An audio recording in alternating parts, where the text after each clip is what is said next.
Hey, Brook Drumm here, and I've got some questions and answers, hopefully. Can you explain how bed leveling is going to work? We're using the pin to 2, and mainly because it's small, and it fits behind here in the mount. When it's all said and done here, it'll fit behind. So what it does is it measures in multiple locations how high the bed is from the arms. So then in software, it levels it. Are there any significant design changes between the Kickstarter video and the current model? We notice the front button is now gone. Yeah, on my shelf over there, we have one with the button.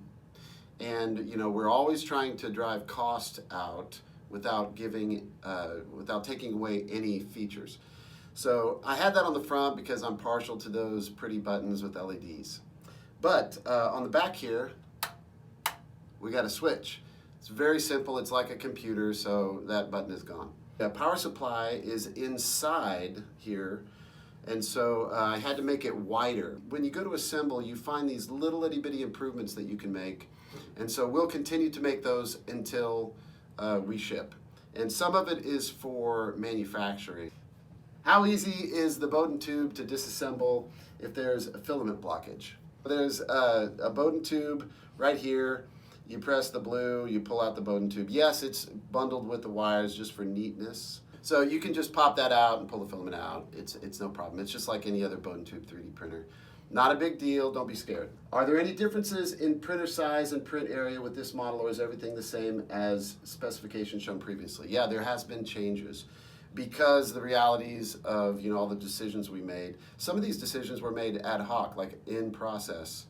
So when we added a heater bed, we needed a more powerful power supply, opted to put it inside. So it does adjust things a little bit. What we think we're making ends up being even better later. How will it get shipped to keep it protected, particularly those arms? What's really nice about this machine versus some of the other stuff that I've done in the past is it very easily fits inside like a rectangle, like a cube or whatever. Very easy to put, foam or cardboard corners on this. And the nice thing is it is assembled. So a lot of other printers, to get a smaller shipping package, they'll break it apart and you have to put it together. That's not the case here. These arms, we were putting some filament right here. It fits really nicely in the box, roll of filament. And we can rest the arms on top of that filament with a little spacer in between. So it's working out very nicely for the shipping, no worries. All right, is there an accelerometer on the machine, and what is the use benefit? We put them on these machines, so stay tuned. We may include that in the final version, but no promises. We're just doing the testing on these. One thing I have added to the final model is some kickouts on the side for rigidity.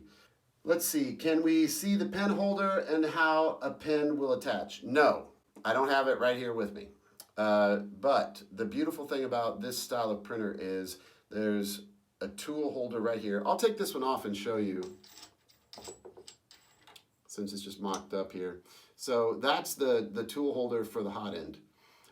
That's bigger than a pen. So you can imagine we drill a hole, we put a marker or pen holder in.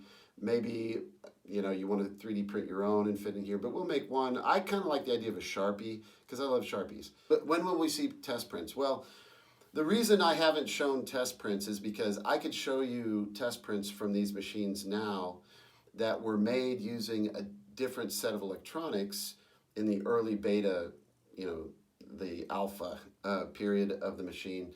But we want to show you, we're kind of holding off to show you what this machine as shipped will actually print like. What we want to show you is our electronics and how we've tuned it to our electronics. So resolution is largely, not always, but largely measured in the layer height. So we're going to try to choose a resolution that's really great right off the bat. So there's always a middle ground to hit with resolution, but we think we've made a mechanical design that is really, really fun and potentially could print really fast. What machine was used to create these arms? These arms were made by Brian Rowe, who used to be working with me. He was on the TV show with me. These were all made on a Haas machine. They're beautiful. Will this be the final model? We're not saying that yet. I'm showing you these pretty parts. But you know, we have to hit the sweet spot of performance and cost. Can we print our own arms, or in fact any other parts on the Plybot? Could you experiment and replace the arms and do different geometries and experiment? Of course. That's the beauty of 3D printing. You will be able to print other parts for this machine. We never try to stop you from innovating, so we welcome anybody that wants to design something different, show us how it works. Who knows, maybe you'll come up with a better idea than us, and we're happy for it. So yes, you'll be able to print parts for the Plybot. Do we have any further updates on delivery? I'm on the design side, so I would say no, I can't give you any. I used to get really nervous about people really wanting their machines. Please ship it, please ship it, ship it, ship it, ship it. That is not my job, to get you something fast. We want to get you something good at the right price. And it may not be fast. You know, the old adage, fast, cheap, good, pick two. The two I pick are affordable. I hate the word cheap. Affordable and good. So we're doing our best. You'll have to trust us. You might not get it fast, but you'll get it good, and it was affordable. As always, there's always surprises. There's always surprises. We're dealing with a bunch of different vendors. We're considering buying some of our own machines. You know, you always have the decisions of what to do in-house, what to do outside your shop.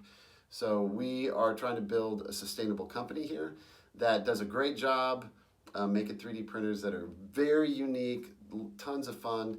So we thank you guys for backing us, and bear with us as we push through some of the harder problems of shipping, you know, delivering the goods, that final stretch. I've always heard the last 10% is so much harder than the 90% to get there. So we're working hard. The whole team is doing a great job. Thanks for your support, and we'll see you next week.